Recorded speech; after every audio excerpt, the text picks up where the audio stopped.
Well, good afternoon, ladies and gentlemen. It's an absolute pleasure to be here with you in your penultimate session of the APM Planning, Monitoring and Control SIG Conference this afternoon. My name is Naomi Brookes.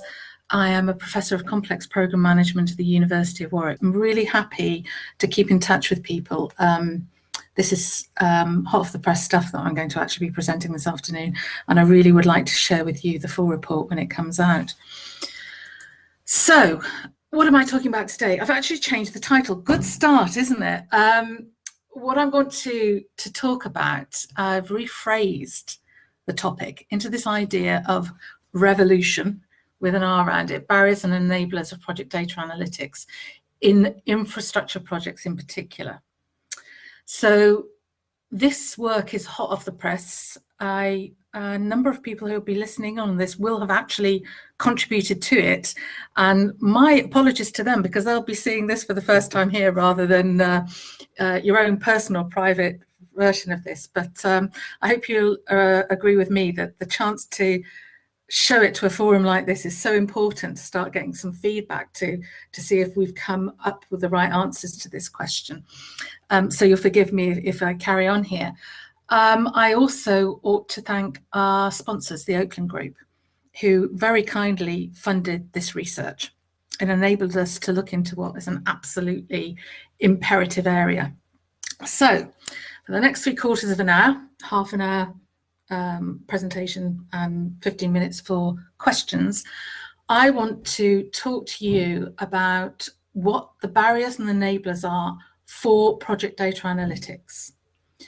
And I think project data analytics really does fall into the category of project controls, but perhaps not in the way that we have been familiar. So before I start though, a little bit about WMG, University of Warwick, a little bit about Project Praxis, which is a research group that I run, and a tiny weeny bit about me. So WMG, Warwick Manufacturing Group, as it used to be known, has got a really long tradition in providing project delivery development. So we do virtually every form of APM accredited course that you can do, PFQ, PMQ, PPQ. We've done that in a way that's tailored around specific organisations like Arup, like JLR, like Bentley. In Warwick, and just before lockdown, I arrived to set up a new research group there called Project Praxis. And what we specialise in then is research that you can use immediately. So we want research that ties in very closely with what you as practitioners need in order to deliver projects better. And we do that in the fields of complexity, agility, sustainability, and most importantly, and a really growing area in terms of data analytics. And we work with people like Sellafield, NDA, MPA, IPA, Accenture, the APM, and the Oakland Group in the way we're doing here, a piece of funded research, which we then get to share with the wider community. Myself, I am a Professor of Complex Programme Management. I started out life for real very many years ago now as a manufacturing engineer and then project manager with Rolls-Royce, and so obviously in the aerospace sector. A wide variety of involvement with projects delivery in all sorts of shapes and forms since then, everything from human resource in law firms through to Rothschild investment bankers through to third sector, and latterly very much career focused on large infrastructure project delivery. And that's where the scope of what I'm going to talk about today takes place. So why am I going to talk about this? First of all, let's just be really clear by what I mean by project data analytics. So I'm talking about when you use data to support decision making in project delivery. And of course, we have been doing this for years. That's what project controls is. The reason why perhaps we're phrasing it differently now, though, is that we have a vast legacy of data from the project control systems that we've used on which to make some assumptions. And we've got very widely available tools and systems to manipulate this data. And I know that in other parts of today, you will have been talking about those. So what we do have now is the ability to change and manipulate this data through project data analytics to really have a change on project delivery. And when you try and scope that out, as I have done, I'm being a bit coy here, I said feasibility studies, i.e. feasibility studies that I have done, actually in conjunction with the Oakland group, by factoring up savings that we've seen with individual organisations that we've worked with, put the saving for the infrastructure sector in the UK in the region of £23 billion per annum. Now, that is not a figure which, as an academic, I would give 100% credibility to. If anything, I think it's probably an underestimate, but it's certainly something that gives us an idea of the scope of the prize to go for there. Well, if that's there, why aren't we doing it? What's stopping us? What are the barriers to actually adopting project data analytics in this way? And what are the enablers? So that's what this piece of work, this investigation, is all about. I'm going to talk about its approach, its findings, and the implications of those and the actions we need to take on the basis of it. And again, apologies to those of you who've been involved in this Delphi study and haven't seen this yet. This is midway through the actual process, but I will be so intrigued to hear what you, the audience, say today about where we think we're coming from and what we think as a result of that we need to do. So we're doing a Delphi investigation. Our Delphi investigation doesn't have anything to do with ancient Greece. Well, I suppose it's inspired by that. It's actually about a very structured elicitation process of the views of experts to answer a case in point. So our question is, what's stopping us and what's enabling us to use project data analytics? And what we do is we gather together a extended panel of experts who come together to answer that question. In a series of phases, though, we do a pre-event questionnaire just to gauge where everybody is initially coming from. We distilled that into some findings, and we held a Delphi event, and I'll tell you more about who came to that at the end of May, beginning of June. We then review these findings, forge them into something which we can share again, and actually take them back to our audience and say, you know, have we got this right? And then we produce a Delphi output. So we're still at this stage here, actually, ladies and gentlemen. And we will be crystallizing the response from our experts and any points that you might want to raise today in terms of actually producing that Delphi output. And we've got loads of data. So this is a proper research program. At the end of it, we've got all of the questionnaire responses. We also did maturity models of data with some of our participants. We've got all the initial statements we created, analysis of our initial questionnaires. It was online, lots of boards created by groups of barriers and enablers, recordings, notes, spreadsheets, everything, which we're using then to review, to thematically analyse, to answer that question. What are the enablers? What are the barriers? And we're using a really interesting audience to do that with.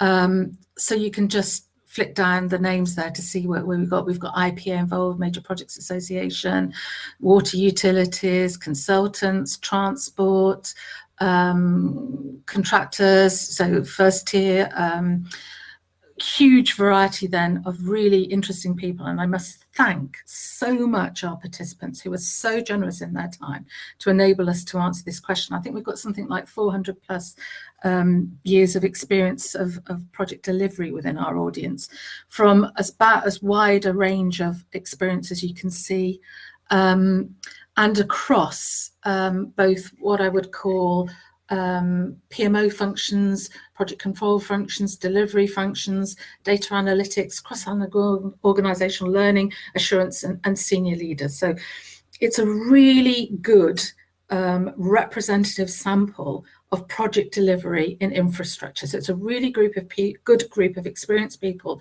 to ask these key questions to. So how do we come up with the themes? Well, we take all of the barriers and enablers that are there, we thematically analyse them, we apply rankings, we make sure that each of the themes we come up with has loads of quotations to back it up. And I think one of the most interesting things you'll see this afternoon, ladies and gentlemen, is what these experts have said. And they have been, quite frankly, beautifully honest in terms of the responses that they have given us. And from that, we create this Delphi narrative, which is what I'm taking you through today. So what were our findings? The first finding then is the major key thematic areas in which we are finding barriers and enablers, specific barriers and enablers. And we've grouped those into 6. I'm going from the bottom to the top. Then the first big area is benign data environment. So if we want to use project data analytics to improve the way that we actually respond to challenges and make decisions, then we've got to have a benign data environment there. And that relates to the quality of that data, all of those kind of issues. And we'll talk in greater detail in a moment about what comes into all of those. Another thematic area is just the sheer motivation to adopt the project data analytics unknown. What we're asking people to do is to adopt something they don't know what it is. And if we're doing that, that's a really huge motivational task. And so there are a whole host of barriers and enablers associated with that. This is a holistic understanding. Lots of our respondents came back with issues that relate to just the cultural environment that you need for project data analytics. A culture and environment which you need for project controls to work more successfully in, actually. And many of the challenges that you see when you're looking at implementing project data analytics are part of the wider challenge of how project controls and the project delivery functions work together. There are issues around unprecedented change management. So in trying to adopt project data analytics, you're trying to go somewhere you don't know, with tools that you don't know how to use, with people who don't understand them either. So it is a really huge change task, one which, you know, the 23 billion tells us it's worth doing, but one which is very big. Another big issue related to the whole idea of data literacy. So do we really understand or know what we want to do with data anyway? Before we can even think about using new tools to mash it together and say something sensible with. And last, and actually throughout this presentation, you'll almost say as least, are the issues around the tools and the standards that we need to be able to actually do project data analytics. And it will be a continuous theme I return back to, that those weren't actually seen by our experts as the biggest barriers. So this is our fishbone diagram, way that we have brought together all of the barriers and the enablers that our expert team of practitioners have highlighted to us. And I'll go through these now, and I will then actually show you the kind of quotes that we've got behind this to back up why these are featured here, and then talk about what we as a research team think that means for how we go forward in this area. So benign data environments, you're not surprised there, I think, to see issues of quality, issues of strategy, you know, what actual data do we want, and where is it currently? Strategic fundamental questions like that. Ownership, who owns it? And a really interesting idea of a translator role. So here you can see barrier, enabler, barrier and enabler. So quality is an enabler and a barrier. If it's bad, you can't do it.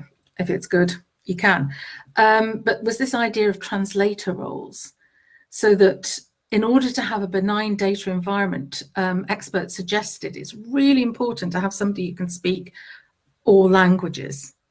So I think that was a really interesting feature to put in there.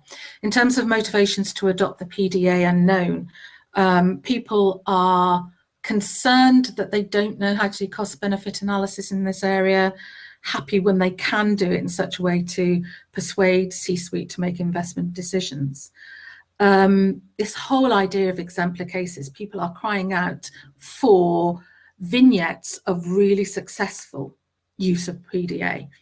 And it's difficult to see where people are getting those from at the moment. Another great idea is that if your client wants it, they get it. So this idea of project data analytics becoming a contractual requirement, perhaps in the way that we've seen things like BIM develop down the supply chain.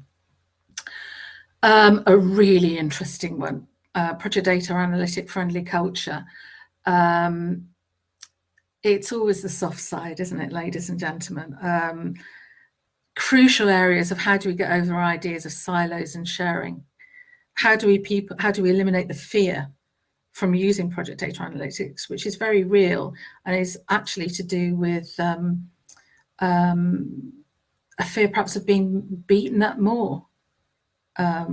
Project managers thinking it's just going to be something else with which I'm going to be held to account.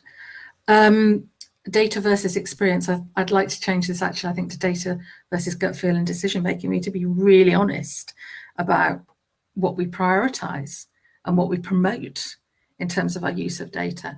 Leadership versus empowerment. I thought going into this that experts would really say, oh, it's always visionary leadership.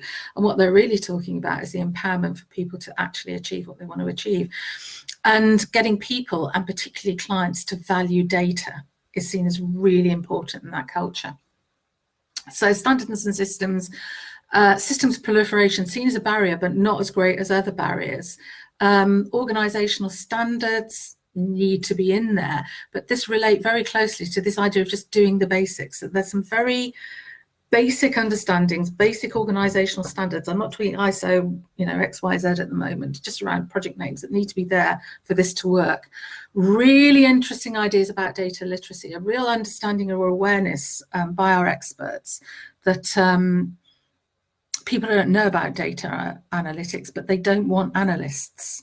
They want a generic kind of awareness throughout the project delivery population.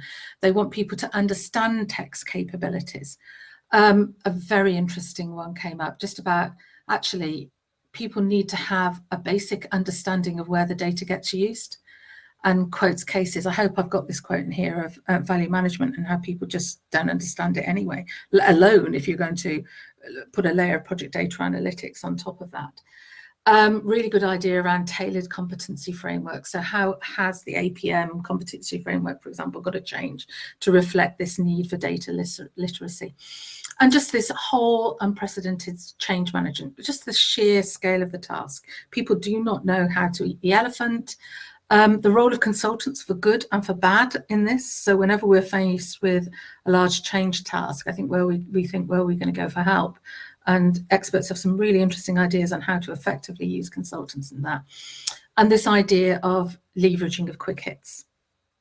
So we're all familiar with, I think, this idea of a quick hit when you're trying to do any change, but it is of extreme importance when you're actually trying to do something as known as project data analytics within your organization. So there's some ideas around that.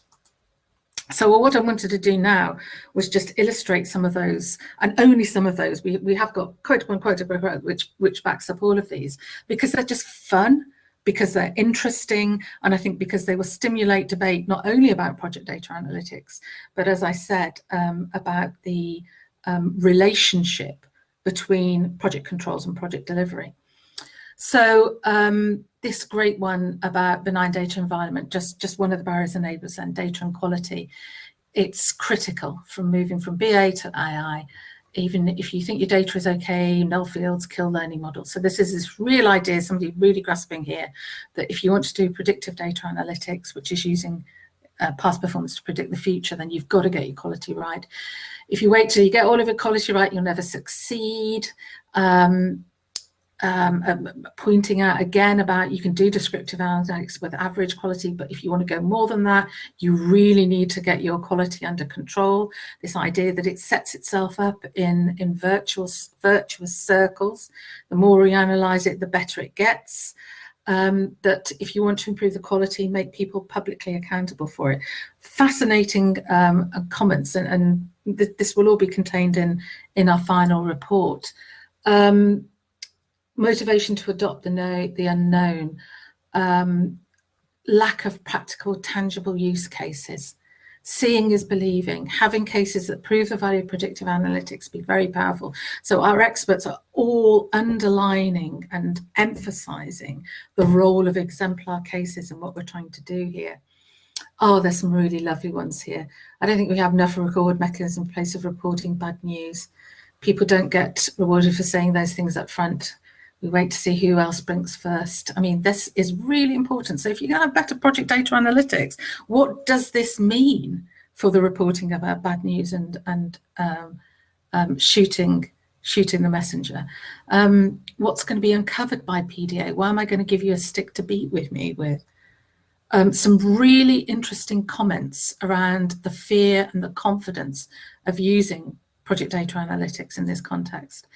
and some really lovely ones as well about data versus gut feel. Some fascinating ones. Sometimes you're dealing with decision makers that because of the way execs get project actually don't care about data. Really contentious one, but what I hope will perhaps stimulate a little bit of debate and questions behind us at the end of this presentation. Execs who aren't data-minded people. People who are in these roles because they've been forced to make decisions without data. They take up and take accountability with very little information so far. So almost like what we have to do today is people make their career on the basis of the data that they've got. And so they value the capability of dealing with imperfect data. And I really like this one. Our project managers are wearing their underpants on the outside of the trousers most of the time. So it's this idea of this heroic struggle against the unknown to deliver. And what is this kind of cool, calm world of data going to do to that? So some really, really interesting ideas coming out there. Absolute foundational questions around basics. What do we basically need to do? Look, we just need a standardization of field names. This particular expert is saying, if we proliferate within our own systems, something so simple as that, it makes it really difficult to have one version of the truth. So standardized data formats, data manuals, really, really hot in people's mind there. And this idea of awareness, not analysts, it's a qualifier, it's fundamental. This idea that every project professional, deliverer, project controller needs to improve their data literacy. This idea that real basics are missing, this idea of a gap of data literacy. And knowing where to start. You know, trying to eat the elephant all at once is too hard, too big, and too culturally challenging. So I'm going to whisk back to the fishbone diagram for a moment. So if what we've got, if you like, a body of key issues that all of our experts have contributed that sit behind each of these individual themes, which we then want to come to some summation of about where we might want to go further. Well, the first way you might want to do that is to rank them.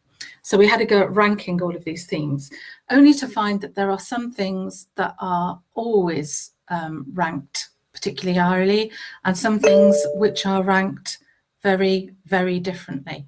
Organizations rank very, very differently. So on some ideas like data quality, everyone will rank highly. On other ideas like the importance of senior data roles, for example, there's a real divergence or business articulation. So we have found a situation in our work where we can enumerate themes and barriers and enablers, but when we ask organizations to rank them, there are lots of those barriers and enablers. We got to gut feel, then couldn't see the slides till just now. Okay, thank you, Maria, for clarifying that. You haven't missed much because I was just basically talking through different quotations. So lots and lots of quotations to pack those up. Talking about ranking now, different organizations rank differently, except for we can come up with a top 5, if you like. Let me know, ladies and gentlemen, if you still can't see the slides properly. A top 5 of barriers and enablers that matter to everybody. So these were the barriers and enablers that all experts ranked highly. Interestingly, none of them belonged to the theme protocols, tools, and systems. So nobody was actually saying that those aspects provided the key barriers and enablers. People were actually looking then to say that the major themes are, in terms of benign data environments, data quality, having exemplar cases available, understanding the scale of the task, eliminating this fear and enhancing confidence in project data analytics, and ensuring not that we've got vast amounts of new analysts, but that we give awareness to all practitioners. lots of other outlying ideas there as well, which I'm not going to go through today in terms of the consciousness of time. So we've ranked those 5 key factors, but can we look at them in isolation? No, we can't. It's a start, but the situation is complex because each of those themes influence each other and can set up vicious and virtuous implementation cycles, because the better culture you have, the better individual skills might improve. If they improve, then the motivation to adopt PDA might improve. So we are faced with the difficult task of actually trying to implement project data analytics by doing everything at once. We have got to try and eat that elephant. There isn't a silver bullet. So what does that mean in terms of the help we need as practitioners in doing that? And different rankings tell us that different organizations see issues differently depending on the levels of maturity in these issues. So we need some way against all of these themes of actually coming up with some estimation of what our maturity is in those areas. Which means then the last summary slide of where we've got to. So how are we going to take advantage and leverage that vast benefit that implementing project data analytics, particularly in infrastructure project delivery, is going to give us? So having brought together this really interesting group of wonderful experts who gave us their time and their honesty in answering these questions, what are they coming up with? Well, those are the themes we talked about: data environments, motivating to adopt the unknown, unprecedented change, friendly culture, literacy, standards and systems. And these are the top 5 things that 5 barriers or enablers that they see as the real problems. If we want to succeed, we've got to have good data quality, available exemplar cases, got to recognise the change of the task. We've got to eliminate this fear of data and how it also is integral to the way that project deliverers consider their own identity in the current situation. And we need awareness, not analysts. But we have got to work out to remember all of those 22 barriers. And we've got to realise that maturity dictates an organisation's journey to adopting project data analytics. So, ladies and gentlemen, that's the end of my presentation today, where we've got to in this really interesting piece of work. And I'm really looking forward to seeing what questions or comments that you might have on the basis of this. So at this point, I think, Ewan, it is over to you. Yep, thanks very much, Naomi. That was an interesting presentation, and I think the themes probably chimed with a lot of people, so I think that's a good test. At the moment, we have one question, so while I read this one out, I'm going to ask if anyone else out there wants to put any more questions or comments, if they can use the question tab on the event app. But the question we have so far is, did the research... There's only one question. I'm going to start asking the audience questions. I think that's probably fair enough. Do you want this one first? Go on then. So the question is, did the research look at the skills required for the delivery of project data analytics?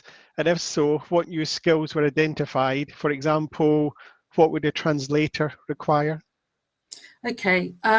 We've got, what we did in this was, the way this research worked is we got a group of people together, expert practitioners from across those fields, and we asked them what are the most important barriers and enablers.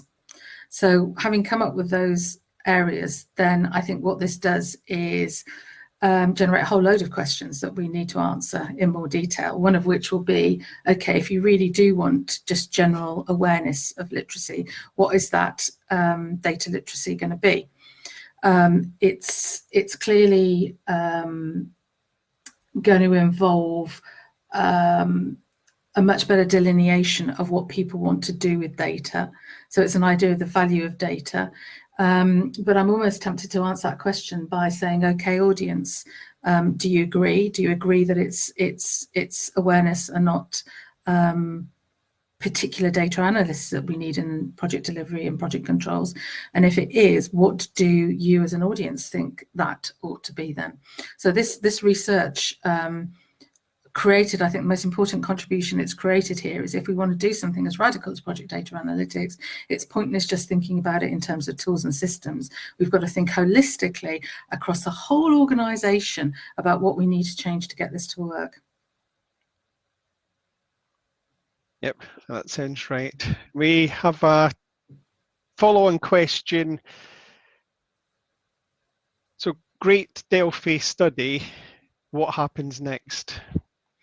Oh, right. So first of all, we make sure that everybody who contributed to it actually agrees with what we're saying. Very important at the end of it. And then I think what comes out of it is, I would almost see it as an agenda for change. And I'm involved with the APM's data advisory group. And I think what you've almost got there then with those 6 areas is, right, what are we going to do against each of these 6 areas? So I can answer in more detail about one of those because that's something which I'm doing more research in. And that's the whole idea of maturity and readiness for project data analytics. We, in conjunction with the actual event itself, came up with a prototype tool that you could use to start looking at your data maturity.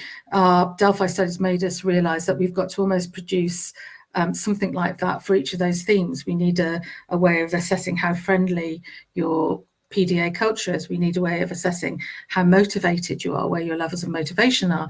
We need a way of assessing your general change management capability. We need a way of assessing how currently people are aware of what project data analytics can actually do.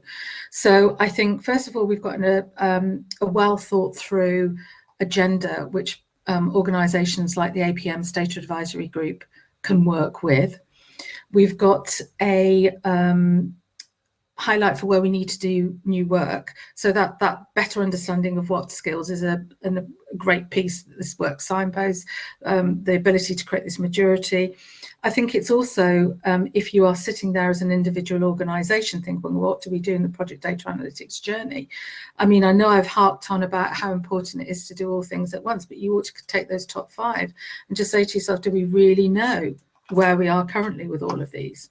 And I think that anybody who wants to embark on using project data analytics is beholden to look at those kind of 5 big themes and think to themselves, well, where are we against each of these? So I hope what we produce is a kind of an agenda for change which can be picked up by practitioner organisations who are already working in this space.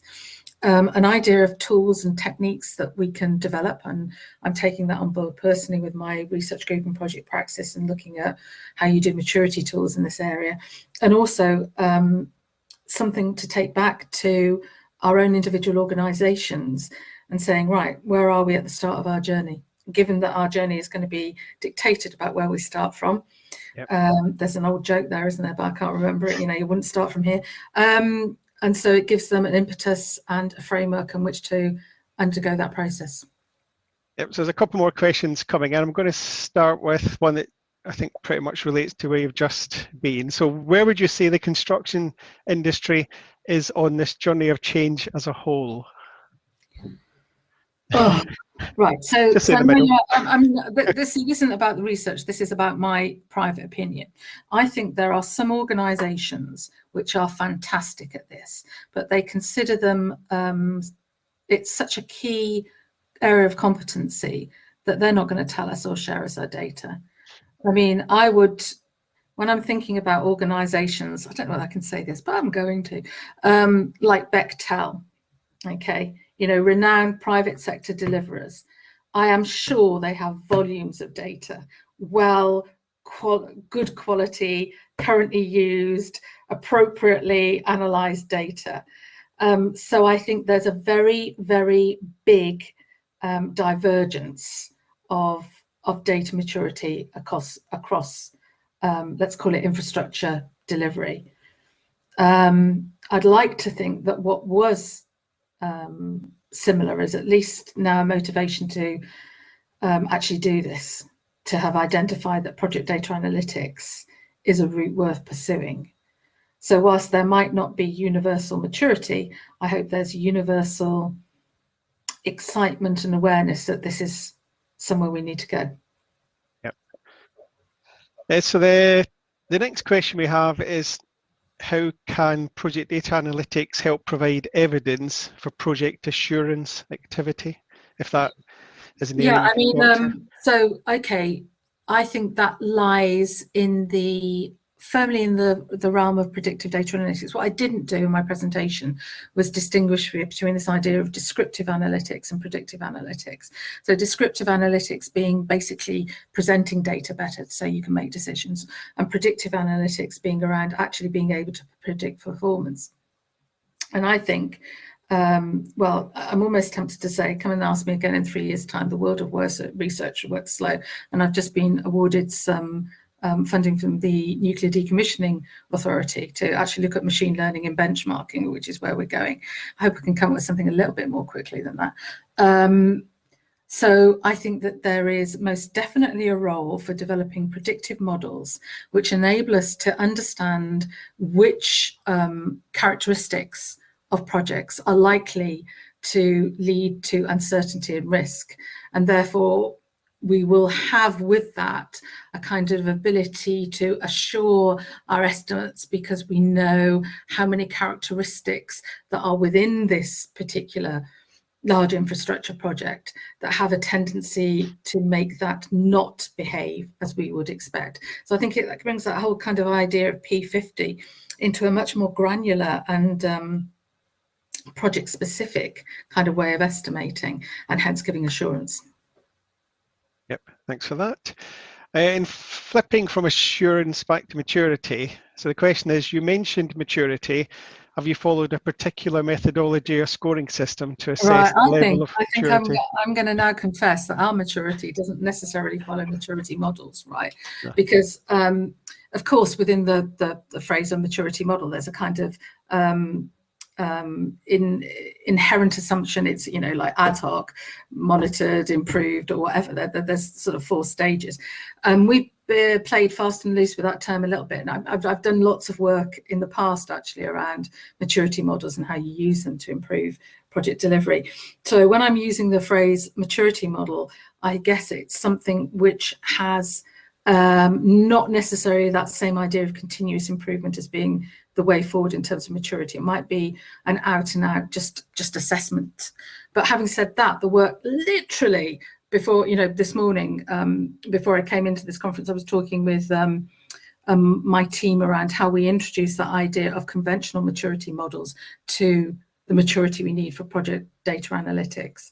So no, we're not following anything particular at the moment. We're aware of that kind of generic structure, and we're thinking about how we might need to do it, being very conscious, of course, that there is an awful lot of work already being done on data maturity generally.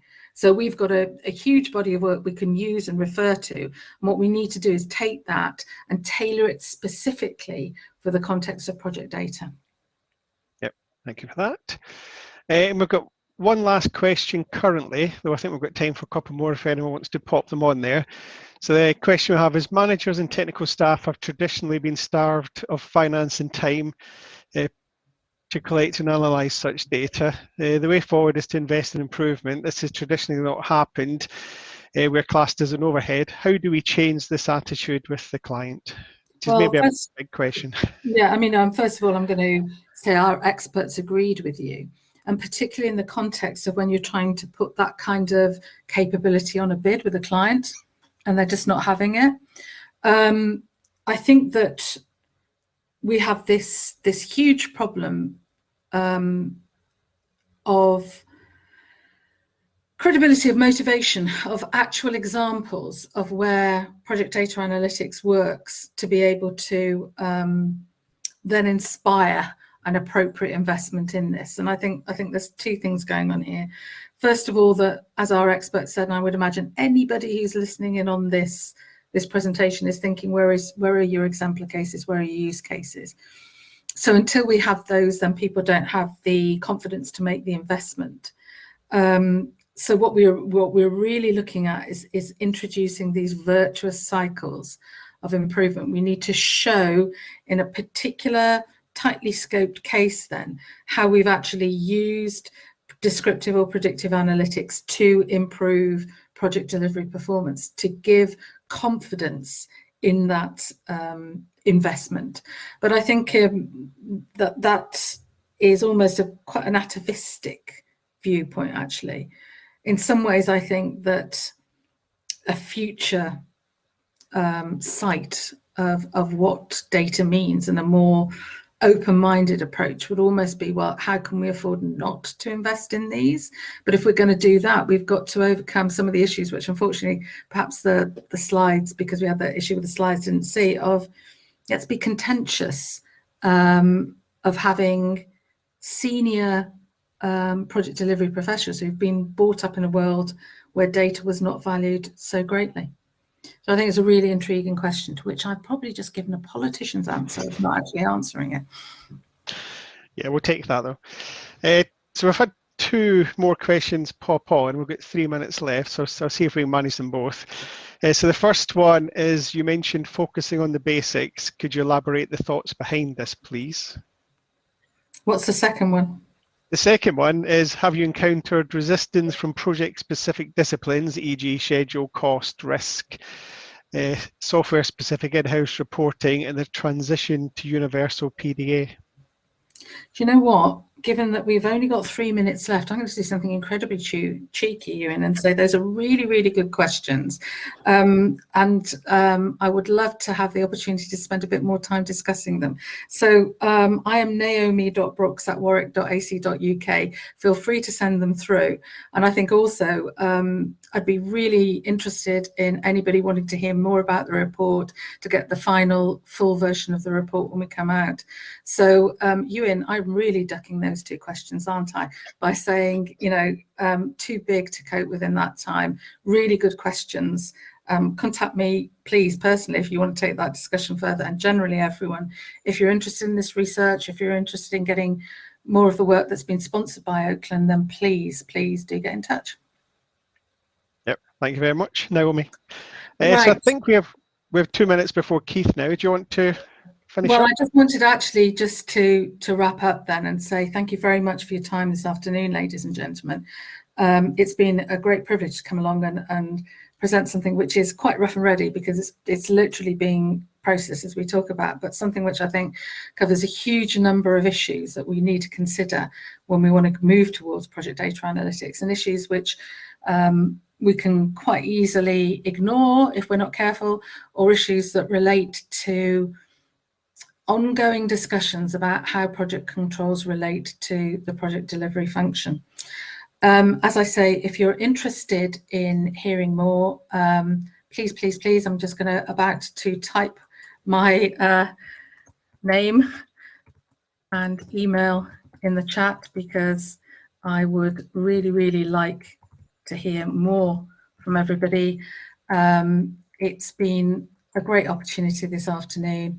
I'm sure you've had a fantastic conference, and I think with about a minute to go, this is at the point where I do this with the screen and remind everybody that next movement then we'll be back to Keith with the project close of close of conference. So thank you very much indeed, ladies and gentlemen, for your attention this afternoon. Yep, and thanks very much, Naomi.